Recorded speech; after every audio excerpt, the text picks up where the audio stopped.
What is up? What is up, everybody? Welcome to the Grid and Grind Show. We have the Palm Beach Breakers pre-match show brought to you by T-Mobile Fiber. If you want the best, most affordable, most reliable, T-Mobile is the way to go. Go to T-Mobile.com. They'll get you taken care of. They'll get you connected. If you're a business executive trying to get a last-minute boardroom meeting, they got you covered. If you are a marketing firm and you're trying to clinch that last-minute deal, T-Mobile Fiber's got you covered. If you're grandma, grandpa, just trying to connect with the grandkids, guess what? T-Mobile's got you covered as well. They're getting everybody connected. Check them out, T-Mobile.com. They'll get everybody hooked up and connected. Today on the show, we got a good one, all right? We are prepping everybody for week 2 of United Grid League action, but specifically, we're going to be talking Palm Beach Breakers tonight. We're going to break down week 1, the big dominating win, 20-12 victory over the Venom. We're going to talk to Evan Newman, Vita Verikine, 2 of the top impact scorers for the league, not just the Breakers, but for the league. All right, we're going to talk to them, get their perspective on week 1, and then get into week 2 on what they feel as though the Breakers got in store for us. We're going to bring on Josh Newell. He's going to talk to us about the differences between last year's Breakers team and this year's Breakers team, because if you don't know, you need to know. It looks different. It feels different. It sounds different. It probably tastes different. It's all different. We're going to talk to Matt Evans, who's the newest component. He's in the back office, the management, wheeling and dealing the business side of things, but he's also the realest guy that they have. He's going to tell them straight to their face, no egos, moving them aside, tell them how it is and how it has to be. And then finally, we're going to cap off the night talking to the man himself, Matt Hornaday, the owner and coach of the Breakers. Now, Matt's going to give us the game plan and talk to us a little bit about what he sees being big-time spots and big-time races for tomorrow's matchup. But he's also going to be talking to us about, troubles, pitfalls that his team could fall into if they're not careful. So I'm really interested to see his perspective, see the lineup, see the strategy that he's going to roll out for week 2 against the Palms. But we got to get into it. This is a jam-packed show. We've got a bunch to just throw in, and we've got to make sure we get to everything. And so let's talk week 1. All right, the storylines were there. If you want to start with Dakota Shackleton. Dakota Shackleton was a helper for the Breakers in Vegas last year. He is now with the Venom. Dylan Fullwood, who was with the Venom, has now moved over to the Breakers with his BFF, Vita Verikine, and they're loving life. And then you have JoJo Gomez, Alyssa Martinez, and there's the stories, the drama, everything that swirled around that in the offseason. They're with the Breakers now, needed a change of pace, needed greener pasture, so they moved from the Venom over to the Breakers. And so the question was for week 1 is, how was all of that going to play out?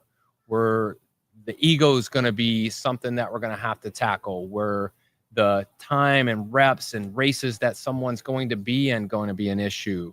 Well, I'll quickly answer that. No, it wasn't. None of that was an issue. If you were looking for drama, you really didn't get it, because the Breakers went out and did what they needed to do, which is take care of business. They went in, with a purpose. They look fast. They look quick. They look like they had communicated, and they look like they've done it many, many times over. They looked really, really good.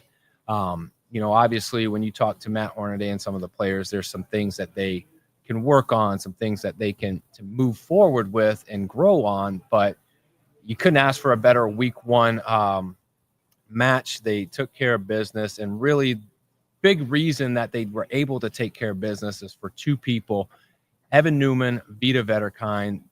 Evan and Vita were able to really just go out and assert their dominance. Evan being a guy, and we're going to talk to him about flying under the radar, and Vita being just a veteran, just bringing her best, her A game every single time. So I don't want to mess around. Let's get to it. Help me welcome on at this time, Evan Newman and Vita Verikine. Evan, what's up, brother? How we doing? What's up, man? How you doing? I am good. It's been a minute since we've had a chance to talk. Obviously, for you, it was a big week, a busy week last week. Yeah. 8 races. The only races that you couldn't enter were ringers and female triad. Right. When you look at what you were able to do, because, I want to break it down for you in case you don't know. All right. You were in 8 races, right? Makes sense? Mm-hmm. You had 95 total reps throughout the day. You were 167 impact points, which puts you third in the league, not just on the breakers, but in the league. When you look at that, would you say you're kind of silently killing it? I'm just doing what I can to help out the team. I'll be honest, it kind of took me by surprise when I saw him post the impact scores. I had no idea I would be that high, but it was pretty cool to see, and I enjoyed being able to see that. And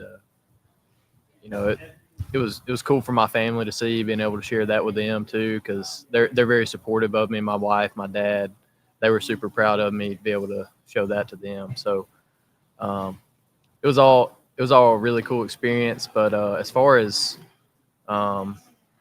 just what I did, I just try to do what I can to help out the team and just go out and work hard, do my assignments, and hopefully come home with the win. That's always the goal. So let me ask you this. So when you get given the race format and you look at it from a 10,000 foot view, you're looking down, you look at all the races, the elements. Do you to me, I look at you, strong dude, young, fit.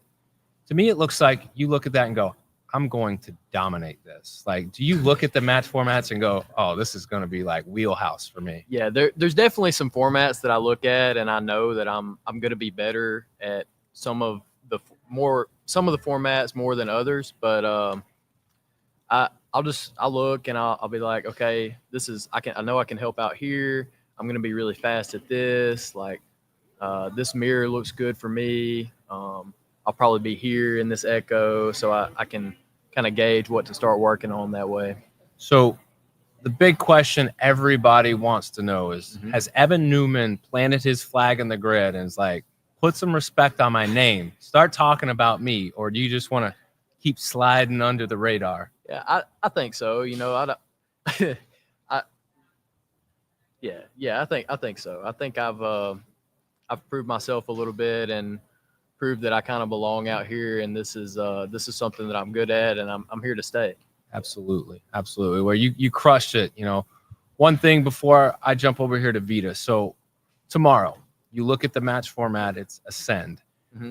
What do you feel like you personally have to manage or take care of or be really good at to give your guys a chance to win? Everything that I'm in. I think I'm in pretty much every race tomorrow as well, kind of like the first match. So just go out and take care of my assignment, every one of them. Try to do it to the best of my ability. I mean, it doesn't get any simpler than that, right? No specific movement, no special movement. I'm going to try to be the best at all of them. So pick weights up, put weights down, right? That's right. That's all it is.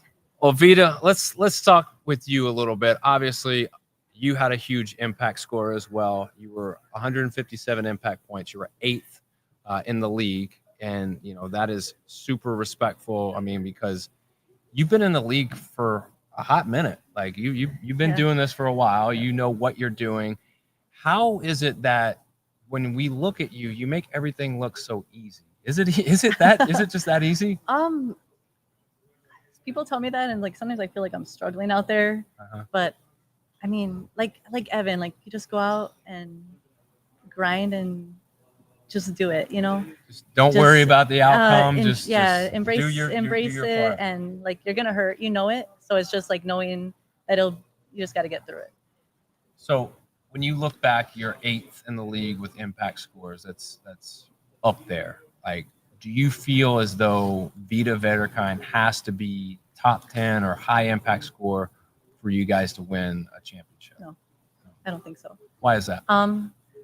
It would help. Of course, but I have a team now that I don't have to be the top score anymore. Prior years I was, and I'm actually surprised I was that high this year with the team that we have. So I'm not having to do as much as I had to in the past 3 years. So are you saying it's easier?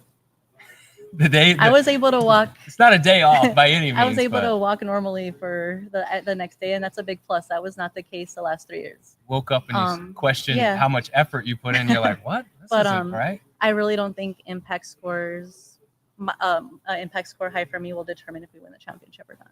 Gotcha. So when you look at that and you talk about the balance and you talk about, the depth of the roster, who are some names that you're talking about? There's so many. Our rookies are great. We have like Alyssa Hoffman, Haley. Like honestly, our whole it's a You gotta it's a give your fight. boy Dylan a Of shout course, out. Dylan, but like girl, like we're all fighting for. There's no one who we have such a full team, so it's like we don't want anyone to sit out. We can afford we need everybody. So it's been hard to like see who's gonna have to like do a little less, do a little more, just because we're all able to do it. Yeah. So it's one of the things that I've noticed in the off season with the Breakers, and you can speak to this because you've been through it. It seems like it was a very strategic, very intentional off season with getting not just players but the right players. yes.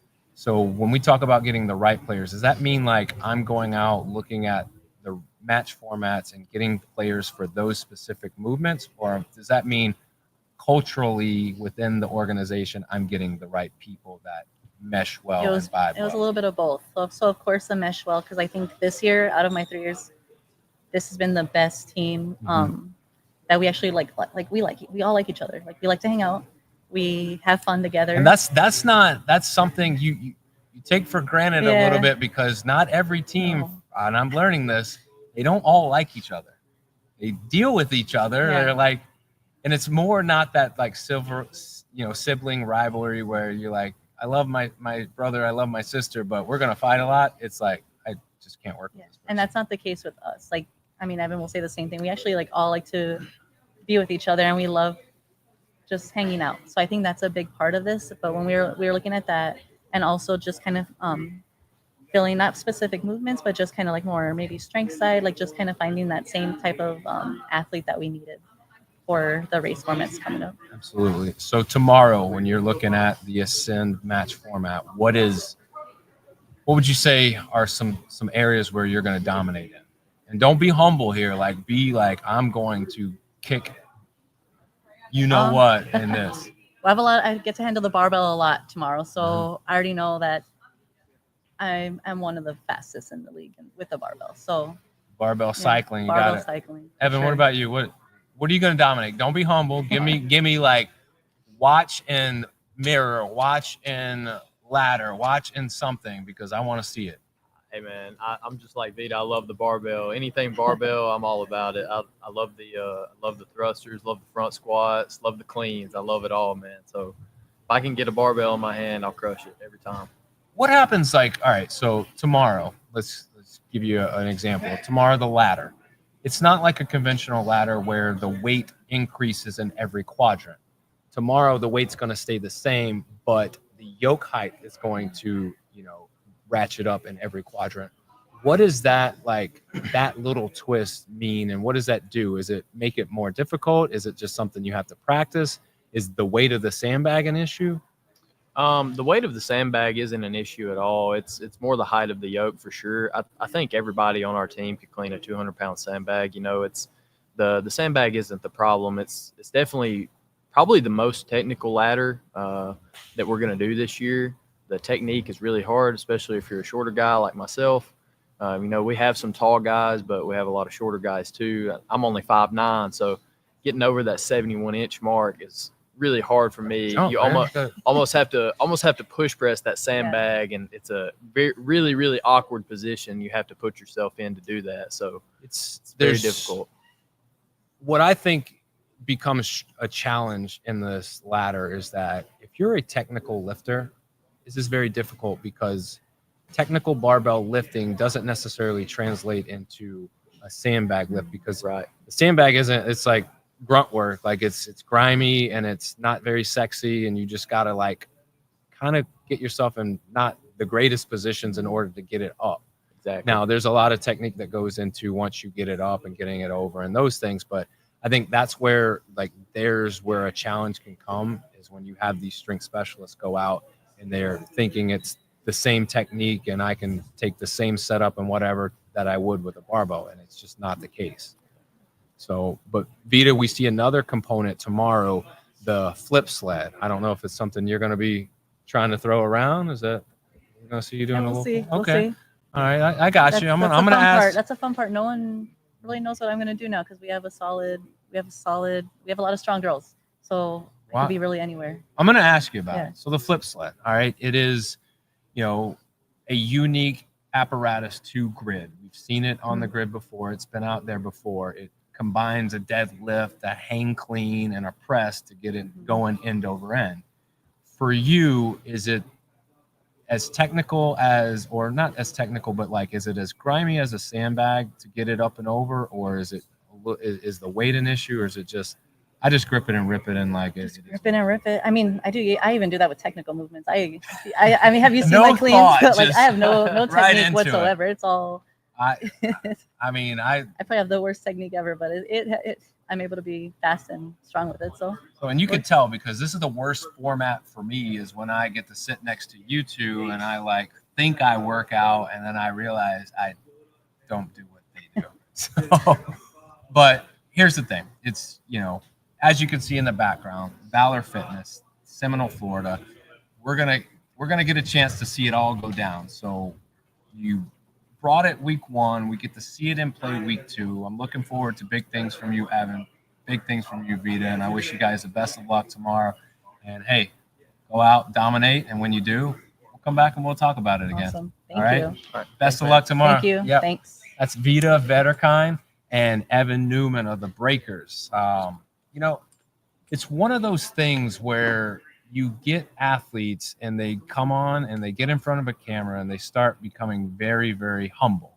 And tomorrow I urge everybody at 10:45, if you can be at Valor Fitness to witness what goes on, do it. You need to see it, or go on the live stream, United Grid League on YouTube, and check this out, because you'll see that humbleness goes away quickly, and there's a lot of intensity in which they're playing and working with.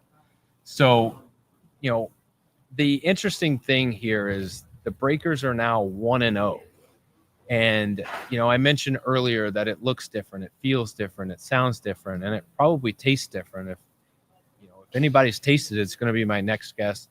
But my next guest is a guy who's been with the team last year. He knows where it was, where it's going, and how far it's come.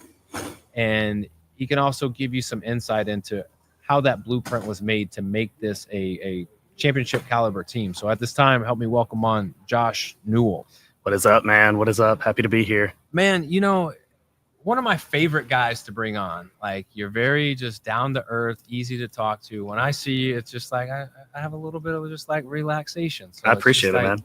We're just chatting, like we normally do. But for you, Josh, obviously you were here last year. You know what the atmosphere was like, what the culture was like, all the different things. And, you're figuring out the grid. Everyone else is figuring out the grid. But obviously now it looks, it feels, it sounds, it's different. And so take me back to the end of last season and slowly walk me through, like, what is different? Okay. Yeah. We finished last season up in Vegas for us. There was some chance that we might, get a playoff spot, in the play-in tournament. And we didn't wind up getting that for point differential and things like that. And that gave us a little bit of a jump start on like planning for next season. But we kind of had to decide, myself and Shay, would that be with the Breakers? I knew that I wanted to play grid. I've kind of wanted to play grid for a long time. Never thought it would be possible. And then now that I was in the door, I was ready. So was not coming back with the Breakers an option? Or let's really start with this. Was not playing an option? Not playing was not an option for me, and I did not want not coming back with the Breakers to be an option. It was my absolute goal I wanted to build something great with Matt, and I wanted that to happen. The only way that would have not happened is if I felt like Matt didn't want the same thing. And that was quickly, we did our exit interview, and that was an easy resolution to that thought. Myself and Shay did it with him, and we left that feeling like there was a new energy about him, and that he saw what we looked like at the end of the year, and that we could do something better. Then it was a matter of making sure Vita was back on board. because this project doesn't get off the ground without her leadership and without her just talent on the grid. So making sure that she was back on board, trying our best to try and Was get that a Reese back difficult on board. conversation? Apparently she was all in, and we just Don't you, like you play it up in your head like it's going to be this very difficult well, conversation. you don't know what anybody else is going to do, and you don't know what their life is like, and what their decisions are. You don't even know if they're going to play grid anymore. So you're hoping that they will, and you form these bonds with people, and you want to be back out there and competing with them. I mean, I'm a 34-year-old man. I don't have a lot of friends, so these are my friends. Like I love that, and I want to see these people. So like. I was hopeful she would come back. Obviously, last year I spent most of the year right across from her in race to race. So it was important to me for that reason. And then, once we knew she was back on board and that Matt was all in, we started laying the groundwork for like, hey, this is the concept of what we want to build. How can we do it? What are the steps? And Matt was so immersed in the process. So this is his baby. Before I ever talked to you on my show, I had talked to Matt Hornaday. Yeah. And one of the things that he was very candid about was he said and I quote, "I have to do something different. What I'm doing isn't good enough, and it's not what our players need." And so hearing him and hearing the passion and the emotion, I was fired up for him. Yeah. And then, fast forward, we talk to you and you're like on board. And so now you get to do all these things and have this thing come to fruition. And, obviously you guys do a lot more than just talk about it, right? Yeah. Yeah. I mean, it was one of those things where I think that he's had a couple of teams that had some promise. But I don't think he was, I don't want to say like not prepared, but maybe like he didn't realize maybe that he could build something this good, maybe, until you can't realize it until it happens. And so like, it's like, hey, be prepared to be good. Right. Like if you were going to be a great team, how would you treat that team? What would you do? So like, maybe that hasn't happened in a couple of years. And so you get used to this thing of like, hey, we got to do what we can to survive this match, to survive this race, to build a lineup, to build a roster. And it's like, well, no, what would you do if you were the champion? Like, if you were going to be the Wild, how would you emulate that? Like, okay, well, we're going to go out and have these concepts of players we want. We're going to go out and scout for these people. We're going to do a combine in Alabama, kick the tires on it. Maybe it works. Maybe it doesn't. Just throw it out the wall. See if it sticks. Let's see if we can build. You just look at what other people have done and had success, and you're like, all right, well, what could we do that? And like, if you really want to be great as an owner and a coach, then be great. Like you can do it. Like, so, and he's done a masterful job this year. So I can't thank him enough for that. So the definition of insanity, doing the same thing over and over, expecting different results. So he's deserves to have a winning team.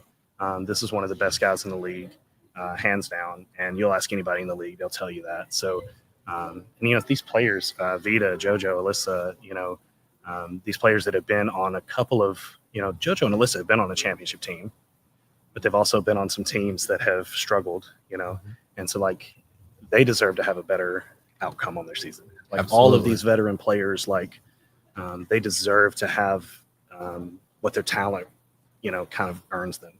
And so like we have a lot of people that are hungry to perform to the level they think they can. And so.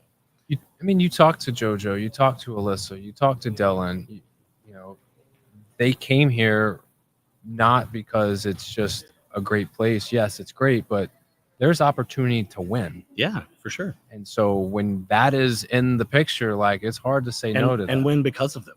Yeah. Like that helps. Yeah, and win because of them. It's JoJo stepped up in a massive way in our first match. That's a massive thing. Alyssa too. We're not going to win. Like we may not win without them. Like that's the key to this. And so like there's opportunity to play. There's opportunity to be great. There's opportunity to be part of a team that people know is great.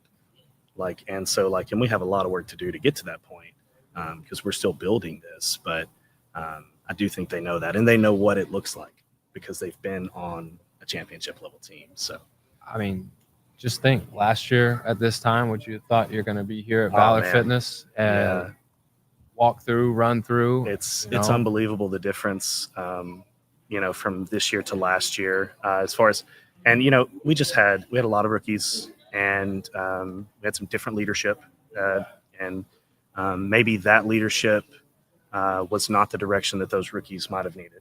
Maybe this this veteran leadership that has that championship level respect. And so we have that now, and everybody knows that when JoJo and Alyssa and Vita say something, that it carries that weight. It's like, oh, these people have won in this league before. We need to listen to what they say.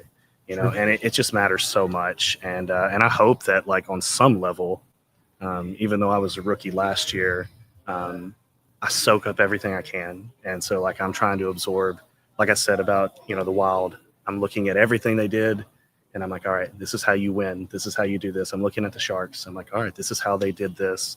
And if I can try to emulate that and be a leader on our team the same way, even though I have no championship pedigree, maybe just learning from that allows me to speak in some way that makes sense to people too. So absolutely. And if nothing else, just bring, like you said, my goal is to bring JoJo brings the fire, and I bring the mellow back down and bring everybody back down. Yeah, he's bringing the energy, the intensity, and then if anybody's rocking the boat a little too much, I'm like, all right, settle in, lock in. We got this. That's why you and Shay are so great. Oh, she's the same way. Yeah, she's bringing all the intensity for sure. So the one thing I really want to kind of get to the crux of is, this is now working.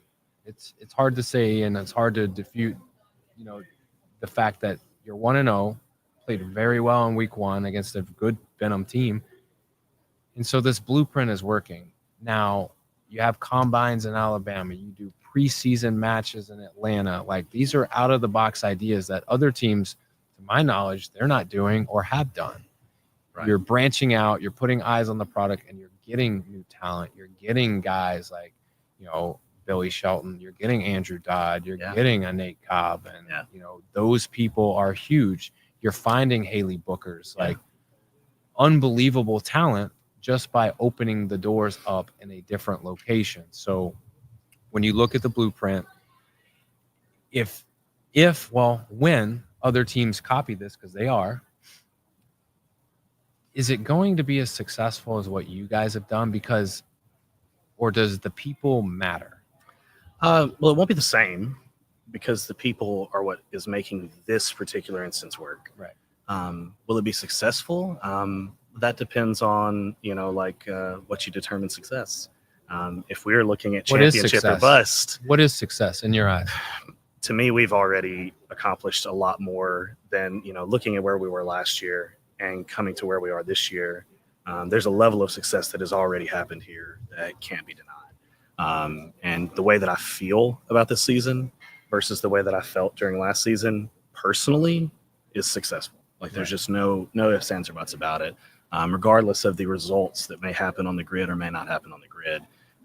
The way we interact with each other, our energy, our professionalism, and our willingness to go and fight for each other out on the grid and do things for each other, it's successful in 100% in that way.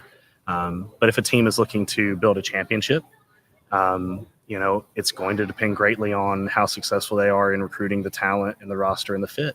And you may get all the talent in the world and not have the fit. You may have all the fit in the world, and this is still a talent-based sport. You can have all the greatest family vibes. I love when people say it, and they're like, what's going to be the difference in our season? And they say, it's our atmosphere and our vibe. And I'm like, that's great, but if you can't cycle the bar fast enough, it will not matter how friendly you are. And you need both. What do they say? You need both. X's and O's are great, but you got to have Jimmy's and Joe's. So. And you need both of those things. And it is important to have both. You are going to have some level of talent and some level of fit and vibes and cohesion. So it's not to understate that. But we went out and we tried to emulate 100%. I make no bones about it. I listened to Dan Jackson and Fico Gomez on your podcast, on Jason's podcast, and they talked about how they built their rosters and what they look for in grid athletes. And I said, okay, you need power, you need athleticism, and you need skill.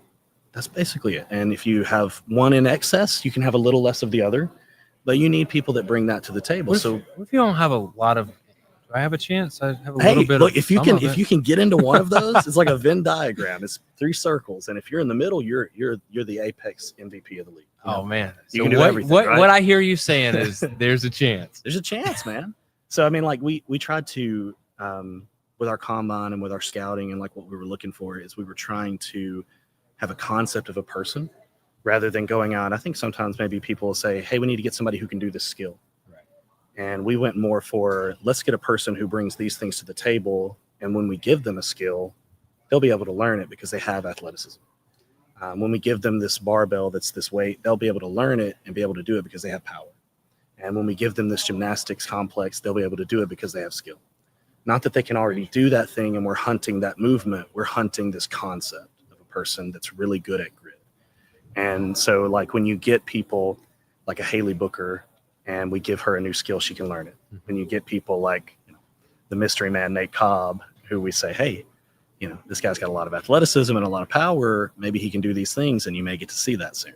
So like you're going to wind up with these people who can do things that you didn't even know instead of pigeonholing somebody into a movement. Right. I really do think that's a good way for people to look for their team in the off season is just to find people that would just be good at the sport and let them be athletes and let them grow. Like don't be like I need somebody who can do the burpee to ring. I just need an athlete and let them play. It's a sport. I need athleticism and coachability. Which probably means that I barely am hanging on by a thread at this point. Well, I got many years left of that. Let's get into that. All right, tomorrow. 10:45. It's going to be an early one for you. It is. I don't know if that's an early workout for you. It can be. I'm a night shifter, so it can be. So, getting the body moving, getting it primed. Obviously, it's going to take a little bit. You're not a spring chicken. I'm not. But tomorrow, what can we see you in? What races? I think you might be surprised. Some of the things that I will do. Yeah. It will not be your typical. Things. I can't say this for sure because I'd have to rack the stats, but there may be a movement I do that I might be the largest person that's ever done it on the grid. So we'll see if I can complete it. There's a teaser, maybe. I don't know. We'll see what happens. I mean, you guys, I'm trying to squeeze little tidbits of like insight. Yeah, these guys are keeping it close to the vest, and that's fine. And we have such a balanced team that the beauty of our roster and how hard everybody's working on testing is that. I don't have a massive role to play, and that's the way I want it. I want to be able to bring intensity to, 2, 3, 4 races, and watch and enjoy my team compete. And that's really what I want. I have no desire to play in every single race unless I have to. So like, I want to watch. I enjoy watching these people I feel like team dad at this point. Like I'm just like I just enjoy watching them. Like I have seen them grow and progress and get better at a lot of this stuff, and it's exciting to me to watch it just as much as it would be to compete in it. So everybody needs a team dad, Josh. I know. I mean, I got the most gray hair. I think Dodd's actually older than me, but I got the most gray hair for sure. So well, however many gray hairs you got, whatever races you're in, dominate them, and best of luck tomorrow. And like I was telling them, when you guys. Take home a W. We'll bring you back and we'll talk about that. All right. I look forward to it. All right. I look forward to it. Appreciate it, Josh. Thank you, man. Thank you. Josh Newell, everybody. Josh, what a great guy. He keeps you relaxed. He's humble. He, not giving, none of them are really giving off a whole lot of like insight. They're keeping this lineup very close to the vest, which I get it. All right. But, I'm going to try to squeeze something out of the next guy because he's as real as they get. He's the busiest guy I know. He does just about everything, and we're going to talk to him a little bit about the difference maker he's been for the Breakers. We're going to break down this Ascent match format, and he's going to give me the real. Like, where are the Breakers going to dominate, and where might they have a little hiccup if they don't, focus and zone in? So at this time, I want to talk to my guest, Matt Evans. Matt, what's up, brother?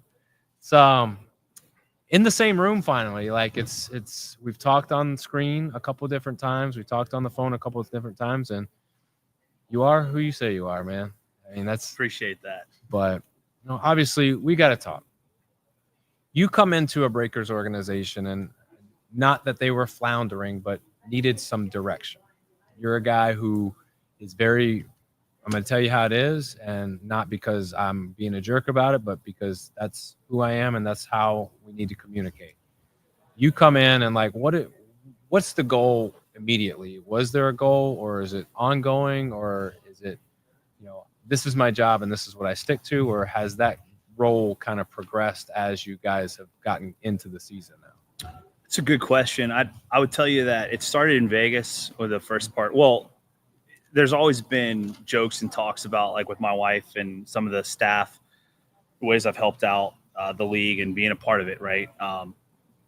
It's been a whirlwind. There's a lot of emotions. There's fun moments that we look back, that we see the live feed or we see different podcasts that are forming now, that there's a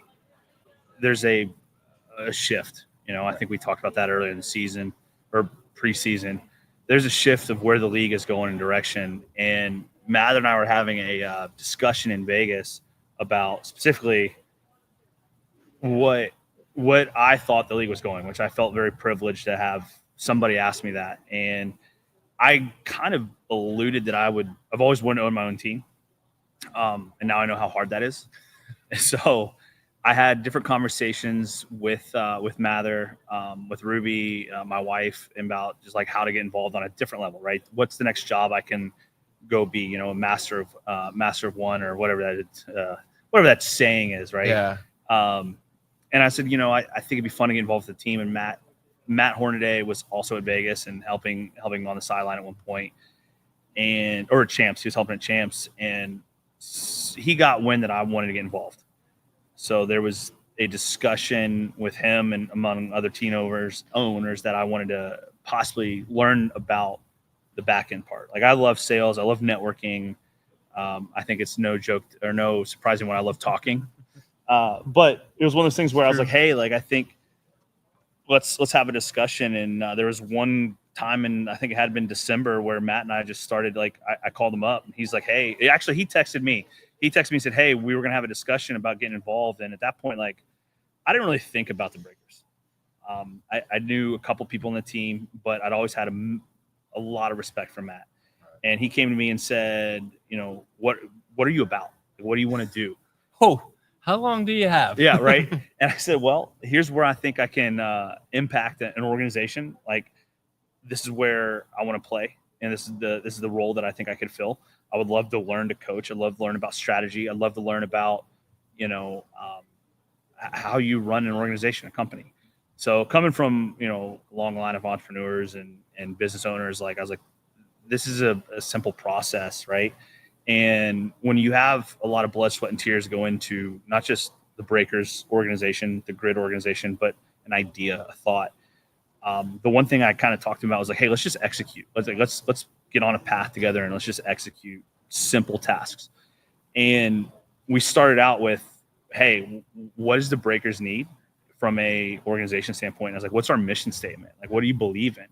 And that question alone started us on like a 2.5-hour conversation one night. And it became I wanted to inject professionalism into the sport of grid, right? Not just, not knocking anybody, but I wanted to see how that would take and how does that play. And when I say professionalism, I'm not talking like an appearance, right? Obviously, we went through a huge rebranding this year. I saw you in a suit last week, so don't. So that was part of it. Like, that was one of the things where I think Matt thought we were joking originally, back when I was like, no, dude, I think we should show up in suits. He's like, I grew up a Kentucky basketball fan. John Calipari, Tubby Smith, they wore we gonna go down this. We're gonna go down this road.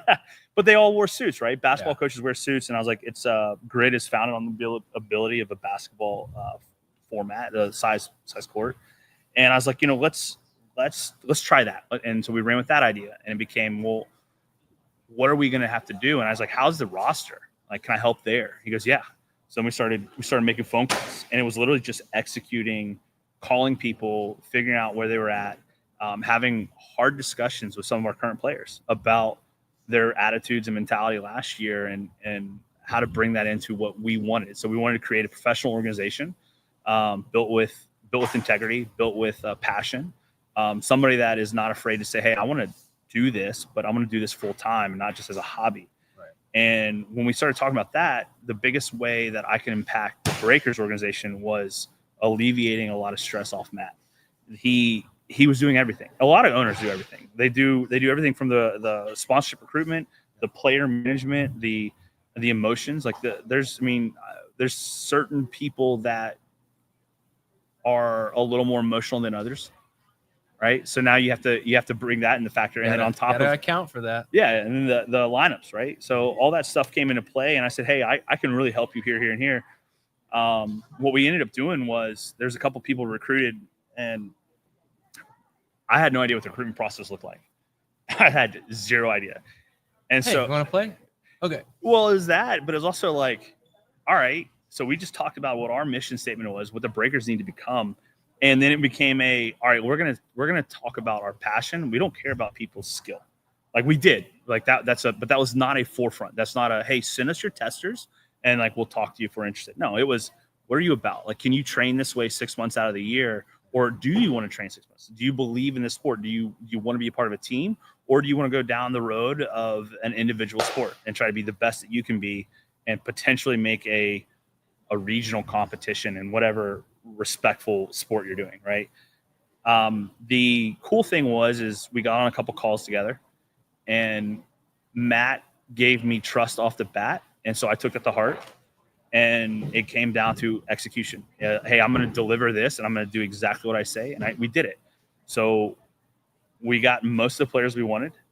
There's a couple players that came and wanted to be a part of the organization, and we said we're full, which we were. Like it was no shortage of people for what we were selling, essentially, our brand, our image, our expectations. And when all that happened, like we started really building a team. So now we have an organization, now we have the team aspect, and it was easy to interject what we wanted to make happen. Right. So would you say like the game plan is exactly how, like, you put it out there, it's gone exactly according to plan?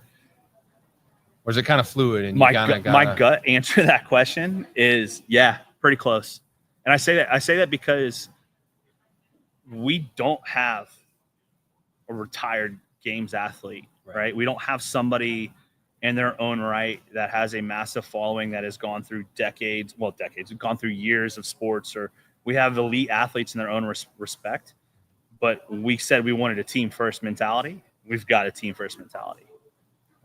That's one of the key things that I hear a lot of coaches and players say is like really the determining factor of whether you're good or not, because every athlete is strong and they can go out and do all these things that are asked of them. The difference is do they like each other? Do they play for the team? Or are they caring about how many reps they're going to be able to get? That's the point right there. That was actually probably our caveat for a couple of the people we didn't really ask to join. And I'm sure I've talked with other owners. They've had similar experiences through the recruitment process, because the first, second, third question we'd ask is, would you rather win as a team, or would you rather be out on the grid and lose with all the reps that you did? Like, so what matters more? And that was a very, very telling, on their character. Right. So to answer your question, yeah, it's gone pretty close to what we wanted to achieve this year. We set a very high expectation. We did. And now we're in it, right? Now we're in the season. We're in the season, but like we're in the aspect of, we're not worried about recruiting. We're worried about keeping our players healthy, keeping them out there on the grid. And then also it's the management point of, guys, this is what we're doing. And everyone's like, all right, we're still on the same page. We're on the same page that we were in December. We're on the same page we were in the combine. Like everyone that's came, we've held true, which is, I think, unique and rare, because this is a long season. Well, and you'll see it. I think week 2 is usually a telling week, because the whole rah-rah and good emotion feeling of being out for the first time is now gone. Now it's like, well, I wasn't out there as much as I thought, or we lost, or this or that. So I think you might start seeing those things, and it's refreshing to hear that's not happening with us. Well, it's also roster depth. Mm-hmm. So that's another thing, right? Like, and Matt and I talked about this. Like, we've come up with a really good problem.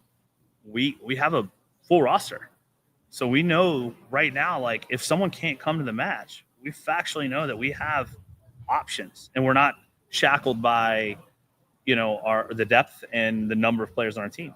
Right. So there's that selfless mentality. That's the word I was looking for. So we have a selfless team mentality, which is refreshing, right? And rare, and especially in a sport like this where egos can get the best of you quickly. So let's talk about tomorrow. Obviously, at 10:45 tomorrow, you guys are gonna line up and you're gonna go after it with the Palms. The match format is Ascend. When you look at a match format, or do you guys look at a match format and go, we're gonna win that one, we're gonna win that one, we're gonna win that one, or is it like we're gonna put the lineup out there and we can win them all? Sort of. So good question. The idea, obviously, and we want to put the fastest people on the grid at all times. But there's also a strategy to that, right? So there's different points in the time and different points in the match and I'm learning some of this now this year, being a part. This is I think my 5th season, where you have when the roster depth comes into play, skill sets come into play. It's also we're able to free up our athletes that in years past have had to carry a heavier load. Right. So now when you start tying what we're saying, our whole mission statement, and then like the roster depth in there, now when you get to the strategy, you get real granular with the strategy. We're able to free up certain people, such as like Vita, where she can do what she wants to do from a specialty standpoint, and she doesn't have to be a all-purpose utility player. Same thing with Josh. Josh is another one of those guys where, yeah, he can go do muscle ups. Like he can do everything, but he now gets to do his specific task. And that's where we look at it when you're talking about we're looking at the individual races. I'm not so much worried from a strategy standpoint because, again, it's a plug-and-play situation. Like I think we have probably – I'm going to get a lot of flack for this. I think Here we go. I think we have – Where's the tea? I think we have probably 3. We've seen 3. We have one guy coming out tomorrow that was not there first week. But I know that we have 3, if not probably 5 of the top 10 strongest guys in the league from a not just like a strength standpoint, but like strong. Like they go out there and they're good. They're damn good. Yeah. And so when we look at strategy, it's not like, all right, we're going to win this race. It's how do we win this race, but from a team. And I keep saying that like how do we plug and play to where it's almost like not minutes restriction, but you're trying to manage the team in a way to where everyone, when they go out there, is 100%, right, and they give the highest level of intensity. Because if you go out there every race and you're giving everything you got, like you can't sustain that for an entire season, and you probably can't sustain it for an entire match. We got people that got injured. You've got people that got injured in years past. Where, I mean, people get injured in warm-ups at matches. Yeah. Right. So you don't want that. You also we haven't had that issue yet. Thankfully everyone's healthy right now, and we should be healthy. And we're gonna, I guess, part of one of my tasks is make sure everyone's mentally, physically, and emotionally stable for the matches. And in the sense of, our rookies, hey, a lot of pep talks went into the last match, but there's a point where it's like, hey, and at some point, yeah, we had rookies that were in key spots where we had to go, hey, listen, you have to perform here. I mean, Billy. I think I was texting Dan Jackson after, and I said, or talking to him after, and I said, how many teams? Because he's a stat guy. He is a stat guy. I said, how many teams have put 2 rookies in first match mirror or partner forward? And he probably was like, what year? Well, I think he said he did it, but I don't remember what year he said. I don't know if it was. I think it was last year. Maybe they did, but still, it's like that's a lot of pressure, especially on what we were, not risking, but that's what we're looking at for our image. Like, come out and we want to win that first match. Like that's a morale booster, ego booster, morale booster, energy, everything. So, but no, we got off track a little bit. So going through the match individually, yeah, there is a point where we stack up. Like we do some heavy analytics on what this plays at.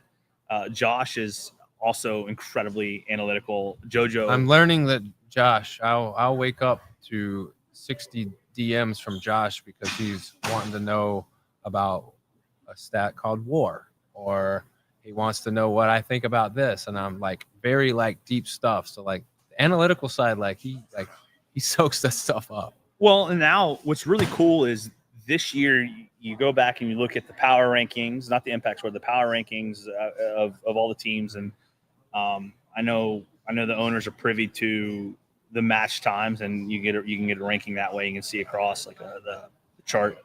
What was really cool for me is that for the most part, like there's the teams, there's a subset of teams that were extremely close and it would have been extremely close matches. And yeah, actually there were some blowouts like score wise, but time wise, not even like there's some time wise, but we're talking seconds now. And that's where, like, as a sport grows, like we want to see where people, how teams are putting things together.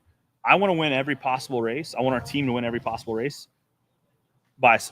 Winning is winning. Dominic Toretto, Paul Walker, win by an inch or win by a mile. Like, yeah. So that's the point. Like, and it's on a coaching side and managing side, it is a little more stressful watching that instead of at the finish line. But yeah, it is something that goes into a lot of thought to make sure that we have the right people to win that race, but also keep everyone 100%.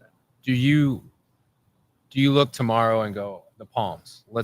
Oh yeah. Do we account for their players and what they can do? 100%. And like, do you try to forecast who they're going to put in what races? And like, if that's the case, how do we combat that? Or you just go, you know what? I don't care what they do. This is what's best for us. And I'm going to put our best in these races and give us the best chance to win. If we win, awesome. If we do what we're supposed to do, we will win. But if not, like, right. I gotta, is that even a thought? Well, so for me, it is. Yeah. Like, I like that. Right. Like this is a unique sport in the sense that their roster won't necessarily affect us, excluding ringers. But I like to look at it from a viewership standpoint, like from the spectator part of it, right? Like, not just being part of the breakers, but from a support of the league and watching it. You kind of want to know who's going to go up against each other. You want to know who's hitting that fourth quadrant barbell. You want to know who's going to go through the ladder, right? So you're going to look at that. There is some calculation there. There's a little bit of that. I can say this: we set our lineup. You set the lineup. You get the game plan, and then you kind of game and see what you're going to do. Obviously, the bonus flag comes into play. The ladder. I cannot wait for this ladder because I think that you're gonna see some serious holes and a lot of, including us, like, in a lot of athletes that you're like, all right, like, I think this will be an extremely low scoring ladder. We're not hitting the 90s anymore on this one and the high 80s, but I mean, it's, like I was telling Evan and Vita, the traditional ladder, the weight increases in every quadrant. Tomorrow, it's going to stay the same. The degree of difficulty now becomes, can you get it over this yoke that's going to increase every quadrant? And if you get in your head about, I can do this, and you can't, it's a time eater. Like, you can't afford to fail a rep. And so it's almost like, well, I'm not going to do that because I can't afford to fail and cost my other teammate that on the back end. One of the pep talks I gave, well, I would say pep talks, but we talked about it. It was one of those things where I said to a bunch of people doing the ladder last match, I said, from a spectator standpoint, the ladder is something to see, like, how strong is your team, right? Point blank. Like, that's speed's there, obviously, like, but there's not really a skill. Everyone can snatch, everyone can clean, deadlift, squat. But what's super cool to me is, like, it's a test for your team strength, right? And there's strategy for sure, but, like, as someone who's a spectator, watching somebody go through a ladder and clear that, and then watching another person clear it, then watching someone fail, like the second or third quadrant, which I haven't seen anyone fail the second quadrant in a long time. But, like, that is now something I think is a very real possibility tomorrow. You're going to see people do that. And, like, I'm not rooting for anyone to fail. Obviously, I'm not rooting for anyone to get hurt, but I'm rooting for that excitement. Like, I want to see the struggle. Like, that's what the sport of grid is. I want to see someone struggle on the ladder. And that comes into play because now you're looking at the other team going, as a manager, you're looking at the other team going, who do they have that's going to do that? And then at what point, because where that is in the match, how is that going to play after that? To answer your question, yeah. So the Palms, I've made this comment specifically at the Palms for a long time. Utmost respect for Briley, how she runs her organization. I think they're fantastic. They have now the second coolest jerseys.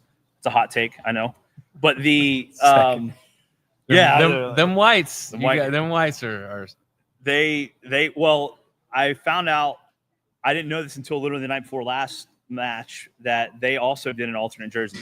So we have an alternate jersey that'll be shown, and when we play them, and we play them, I'm sorry, and Dallas, we will play in our alternate jersey for one of them, which will be cool. But so they have that too. They also have, I think they also have the most rookies. I think they have 8 rookies this year, which Briley has done a fantastic job recruiting in the offseason. And what's super cool for them is that they looked very good. Personal, I think that they had a lot of I don't know. I don't want to say they got robbed. But I thought the match was a very here we go. Yeah, I mean, listen. There's rules. Rules get amended. I thought I love it when a match comes down in the sprint relay. Yes. And I thought that match should have come down in the sprint relay. Truthfully, but it's the first match. Mistakes get made. I thought her rookies did really well, but the Palms have that it factor. And I say that it factor. They have a way to keep things dangerously close. And they have a way, you just don't know what's going to happen with them. You really don't. I think that's why it's so key to do what you said, like go out in the very first race and take it, like go and like assert some type of dominance and really take it. But Matt, we could break down this format all day, but I'm going to let you get out of here and be with your team. I appreciate the time, and obviously 10:45 tomorrow, you guys are going to put up or shut up. So we'll get to see it. It's going to be fun. It's going to be fun. We're excited. It's going to be, I hope that people think of us as the underdog still. I know that our power ranking was great, but we're different, and we're going to crush it tomorrow. You're the Evan Newman of the power rankings. Just kind of, you're there flying under the radar. So Evan came out, but there's a guy tomorrow you're going to want to watch tomorrow. Okay. You're going to watch. You're going to see him. Right. New guy. Haven't seen him yet. All right. Well, keep your eyes glued because Breakers got something new for y'all. So be ready for that. Well, Matt, I appreciate it, brother. Appreciate it, man. Thank you. For sure. That's Matt Evans. Matt, straight shooter, tells you exactly, what's real, what's not. And, it's sometimes what teams need, especially when you're trying to manage the egos and manage all the competitive fire that goes into these teams and what they are trying to do. Because I think a lot of that passion and a lot of that fired upness that they get it comes from a good place, but sometimes you don't channel it right. And he's the great guy to be able to quell some of that and really get them on the right path. But, obviously the real thing is, Breakers to win. What is it that they got to do? Who's going to be out there? Who are we looking for? Who are the X factors?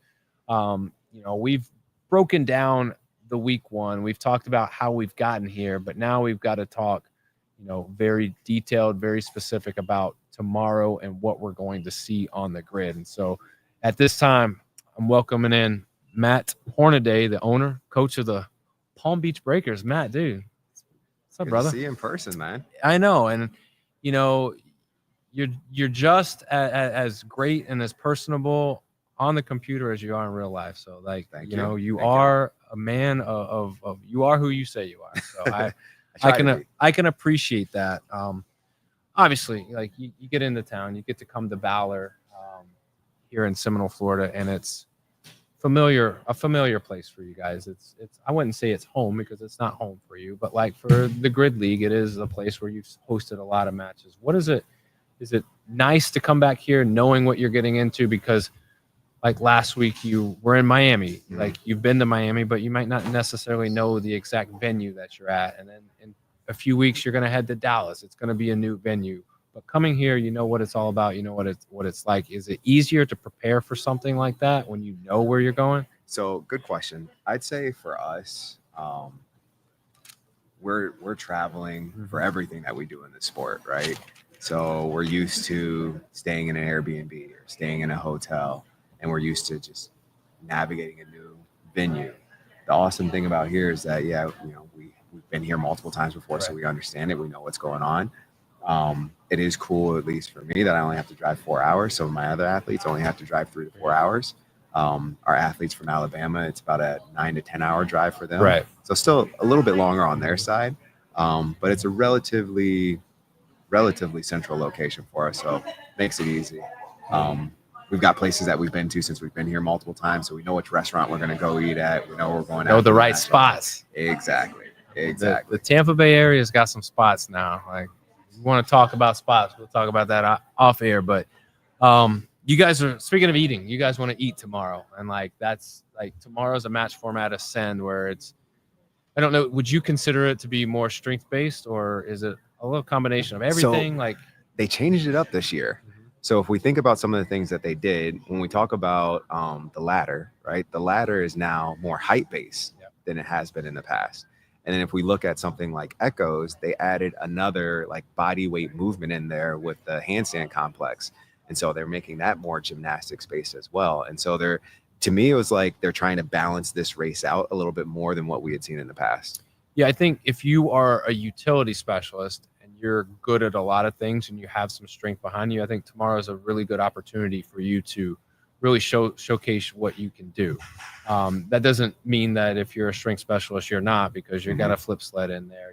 You're going to have barbells and dumbbells, and like you're going to have some things that you can really go to town on. But like if you can do it all and you're that utility, I think tomorrow is a good opportunity for someone to really step in and really show up. You're going to see it tomorrow. I can't wait. You'll see some of our athletes that may be traditional strength specialists that are going to be doing some movements that normally a bodyweight movement athlete might do. And then same thing, our utility athletes are going to step up big again tomorrow as well. Like this is a match where your strong utility athletes will probably be playing a large majority, if not the whole match.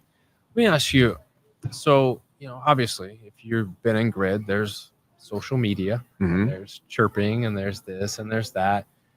Do you tune into much of that, or you kind of hear it, you kind of push it to a side? Because I mean, as a coach, as an owner, like it's now in the realm, and it's something that you have to be aware of, because now instead of like the issue starting within the team and teammates are calling each other, now it's starting on social media, which is an even bigger thing to police. So for a coach, like, do you pay too much attention to that, or you just kind of like, I trust the players to do what they need to do and take care of business the right way? So we have our standards, and so the focal point is making sure that our team abides by our normal standards, right?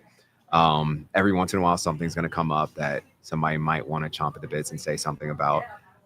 If we can catch it and prevent it in advance, we try to. Right. Not always does that happen, so every once in a while something might get out a little bit quicker than we wanted it to, but I'd say overall, like the team has been pretty professional about what they've done, what they've said on social media. And sometimes like, you're just doing it and you're having fun. Your best friend might be on the other team. Right. And so that conversation is a little bit different when you guys know what you're talking about versus somebody that's not really knowing that relationship and sees a comment that's being made. Yeah. It's, there's some trust. It's like your kids. Like at some point, you have to instill all these values. And yes, this is a team and we're talking adults, but let's be real. They are kids at times. You just got to trust that, they're going to uphold the standards and expectations, and what it says on the front of the uniform, they're going to, carry that with them. Can't say we've been perfect. I can't say we've been perfect. You don't have to be perfect. You just got to try your best, but when you look at, there's a ton of chatter, about match format and who's gonna do well this week and who's not, and who's gonna do this and that. For you, how do you view your team going into this match? Is this, because let's be honest, like in baseball, like that if you're a pitcher, there are parts of a lineup that are going, like, you have to be on your A game and you have to pitch a certain way and you have to do things a certain way. I equate that similarly to the format and grid. Like, like there are going to be things and matchups where you have to account for certain people, but you also got to account for you and what you do. So looking at that, like, how do you think your team stacks up against the rest, but also in comparison to the Palms tomorrow? Okay, good question. So I think this team that we have this year, some of the big things that we have is our strength and the utility-based athletes, right? That was one of the areas that we really needed to pick up from last year. And so we've added some depth in that perspective. Okay. The third piece would be our depth, right? We've had years in the past before we've had athletes that we originally signed and weren't able to make any of the regular season matches. And so that didn't really pan out for us. This whole team has been here for almost every single match. Of course, we got one or two athletes that might not make one match, but it's been planned out in advance. And so that's been something that's helped us out. So now jumping into the actual races, What I'd say we're thinking about for this match, obviously, I think the ladder is going to be a big one where it's like we don't know what the other team can do on this. This is an entirely new element that we're bringing in, and we know what we can do. But the thing here is that like we haven't had a yoke to practice with, and most teams in the league haven't had a yoke to practice with. And so our first time touching the yoke is, I mean, literally 5 minutes ago. You know, I mean, we heard, you know, like sandbags and yokes moving, and you know, a lot. Like you're right. A lot of people are putting barbells on J hooks and working it that way and moving it or working their way down a rig. And yeah, it's tough when you get an element like a yoke that you don't have access to. But I also think that's the beauty in what you guys are doing tomorrow, because you get to see who steps up. And, you know, for you, like, it's almost validation when you see your guys succeed. You're like, yeah, we got the right people. Yeah. We got the right folks. Yeah. And it's strategy, right? So it's the work that they've put in. It's understanding like, hey, this may not be the race where like normally in a ladder, you want everybody to go through and clear it, right? Here, you're going to have to be a little bit more strategic because that movement's going to take a lot more time. And so you got to put that ego aside. And yeah, normally you clear all the ladders. Maybe this isn't the one for you to do that on. Right. And so it's going to come down to how teams have their strategies for this as well. So if we're a viewer or we're in attendance tomorrow, breakers are out there, who should we look for? Ooh. Like who's going to impact this match tomorrow?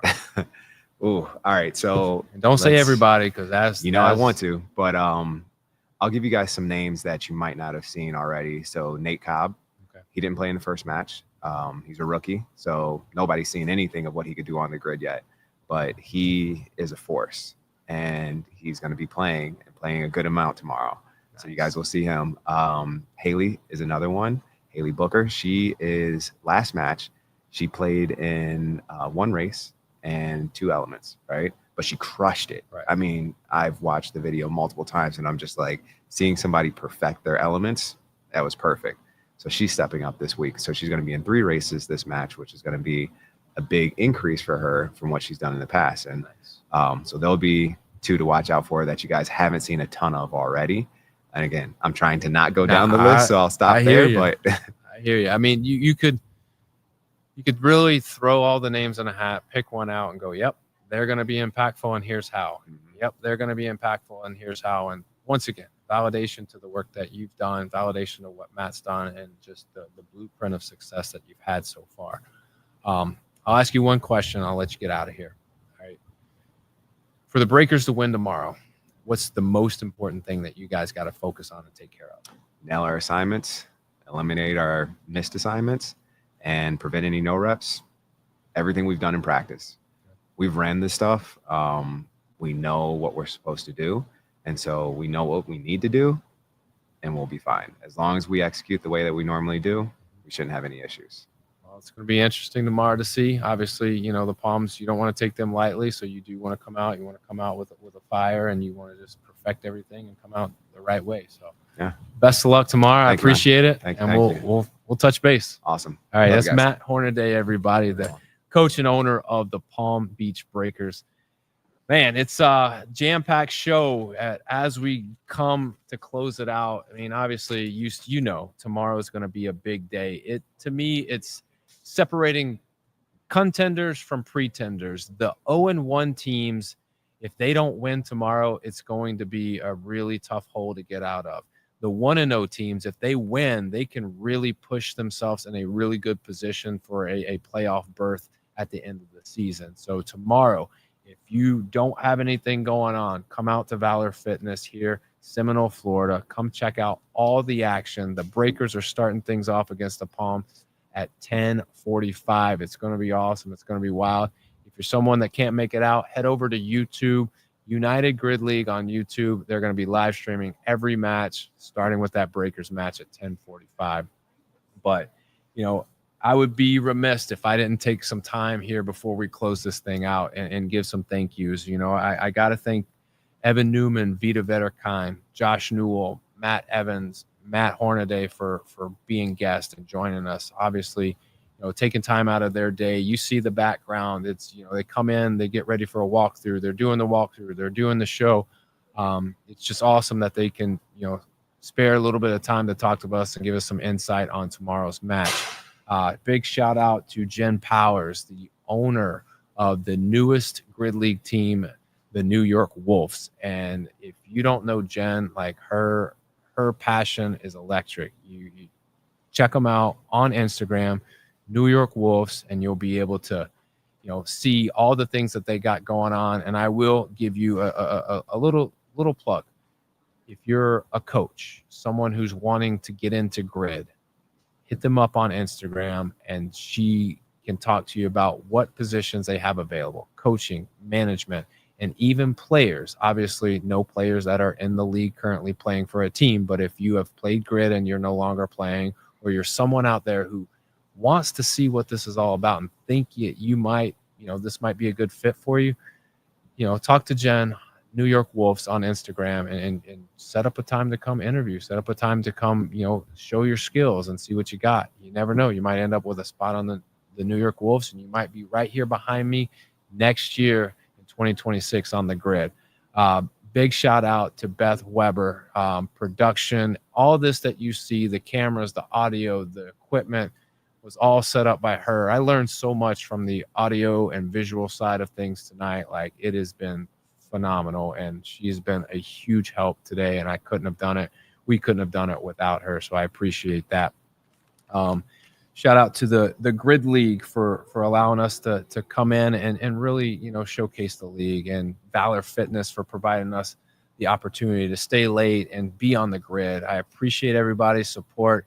And finally, big, huge thank you to T-Mobile Fiber, the best, most reliable, most affordable, fastest internet provider, service, network connections around. Hit them up at tmobile.com to get yourself connected and everyone connected. We're going to close it out. Been a good night. I appreciate everybody. Love y'all. We'll see y'all tomorrow, 10:45 here at Valor Fitness in Seminole, Florida. As always, remember, strong body, sharp minds, grid and grind all the time. We're out.